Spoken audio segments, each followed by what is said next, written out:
Assalamualaikum warahmatullahi wabarakatuh. Kembali lagi di channel Nasihat Kehidupan Misteri.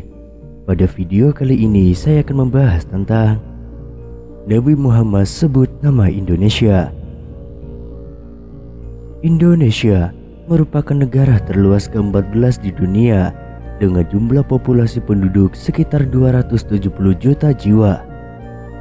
Tidak hanya itu, Indonesia merupakan negara kepulauan terbesar di dunia dengan luas wilayah 1.904.569 km persegi.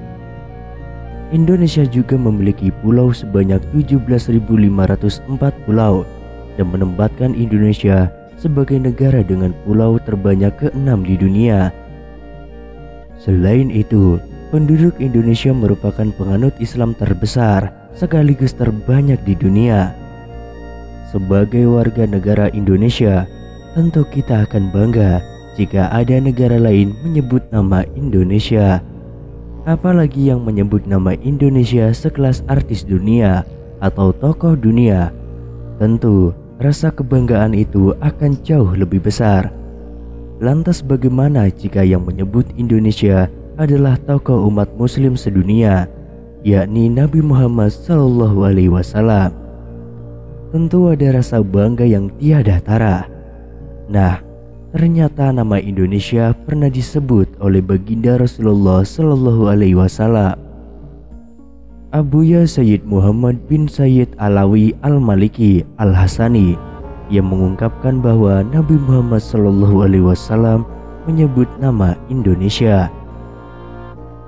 Sebelum menelusuri bagaimana Rasulullah SAW mengungkapkan rasa cintanya pada Indonesia, mari kita berkenalan dulu dengan sosok Sayyid Muhammad. Bagi yang belum tahu, Sayyid Muhammad merupakan salah satu ulama besar dari kalangan ahli sunnah wal jamaah abad ke-21. Beliau lahir di kota Mekah pada tahun 1365 Hijriah atau 1945 Masehi. Pendidikan pertama beliau ditempuh di Madrasah Al-Falah Mekah, tempat ayah beliau bertugas sebagai pengajar. Setelah ayah beliau wafat, beliau langsung didaulat untuk meneruskan syiar dakwah dan majelis taklim yang telah dirilis oleh sang ayah. Setahun sebelum ayah beliau wafat, tepatnya pada tahun 1970, beliau berhasil meraih gelar doktor honoris causa dari Universitas Al-Azhar. Tidak hanya itu, di tahun yang sama, beliau juga diangkat menjadi dosen di dua perguruan tinggi, yaitu Universitas UMM Al-Qurah, Mekah, dan Universitas King Abdul Aziz. Selain itu, beliau juga rutin mengisi pengajian di Masjidil Haram.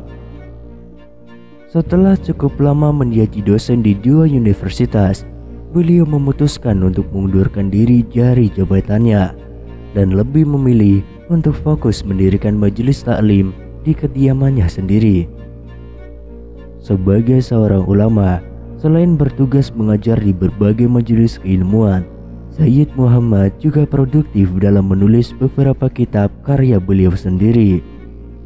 Hingga kini, kurang lebih sekitar 100 kitab karya beliau sendiri, antara lain seperti Manhaj Al-Salaf, Qawaidul Asyasyiyah, Syarah Mandumatul Waraqat, dan masih banyak lagi. Bahkan karya beliau sekarang banyak yang telah diterjemahkan ke berbagai bahasa seperti bahasa Perancis, Inggris, dan Indonesia. Sayyid Muhammad bin Alawi Al-Maliki sangat mencintai orang-orang Indonesia karena beliau pernah bermimpi bertemu dengan Rasulullah SAW dan menyanyikan bahwa Rasulullah SAW sangat mencintai orang Indonesia.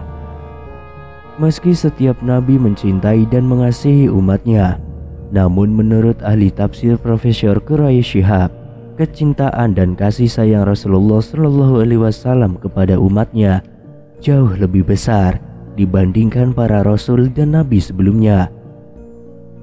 Rasulullah SAW tidak berkenan umatnya mendapatkan azab, sekalipun mereka menolak seruannya Tetapi Rasulullah justru mendoakan agar suatu saat Allah Subhanahu wa Ta'ala memberikan hidayah. Di Indonesia misalnya, meskipun penduduknya tidak semuanya taat, Rasulullah Shallallahu Alaihi Wasallam tetap membisikkan nama Indonesia saat bertemu dengan Sayyid Muhammad. Masya Allah. Semua berawal ketika Sayyid Muhammad bin Alawi Al-Maliki bersama rombongan ulama lainnya pergi berziarah ke makam Nabi Muhammad Shallallahu Alaihi Wasallam di Madinah. Tiba-tiba beliau mengalami semacam kondisi yang tidak biasa. Beliau ternyata mengalami kasyaf, yakni terbukanya tabir hati hingga mampu mengetahui kondisi di luar alam indrawi. Dalam peristiwa ini, Sayyid Muhammad bertemu dengan Rasulullah Shallallahu Alaihi Wasallam dan berjimbun orang-orang di belakangnya. Sayyid Muhammad bin Alawi yang merasakan peristiwa tersebut bertanya, "Wahai Rasulullah, siapakah orang-orang yang berkerumun di belakang itu?" Rasulullah Shallallahu Alaihi Wasallam menjawab, "Mereka adalah umat yang sangat mencintaiku dan aku juga sangat mencintai mereka." Sayyid Muhammad kembali bertanya, "Dari mana mereka berasal wahai Rasulullah?" Rasulullah menjawab, "Indonesia." Setelah kejadian tersebut, Sayyid Muhammad ternyata tidak tinggal berdiam diri.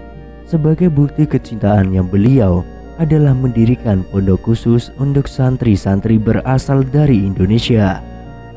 Selain itu, perlakuan Sayyid Muhammad Al-Maliki terhadap masyarakat dan ulama Indonesia pun sangat-sangat baik sekali. Apalagi ketika beliau mendapatkan kunjungan dari orang Indonesia, tidak tanggung-tanggung, beliau sering memberikan buah tangan untuk hadiah pula. Selama hidup beliau menjadi ulama di Timur Tengah, beliau sering berkunjung ke Indonesia. Terakhir sebelum wafat, beliau mengundang seorang habib dari Indonesia untuk menemaninya sampai beliau tutup usia. Sayyid Muhammad Al-Maliki wafat pada hari Jumat tanggal 15 Ramadan 1425 Hijriah atau pada tanggal 30 Oktober 2004 Masehi dan dimakamkan di Al-Malah di samping makam Sayyidina Khadijah binti Khuwailid. Masya Allah, ternyata Nabi Muhammad sangat mencintai Indonesia. Hal itu disebabkan karena masyarakat Indonesia sangat mencintai Nabi Muhammad. Dilihat dari berbagai kegiatan yang dilakukan oleh para masyarakat Indonesia, seperti bersolawat yang tiada henti dan terus-menerus dilakukan oleh masyarakat Indonesia.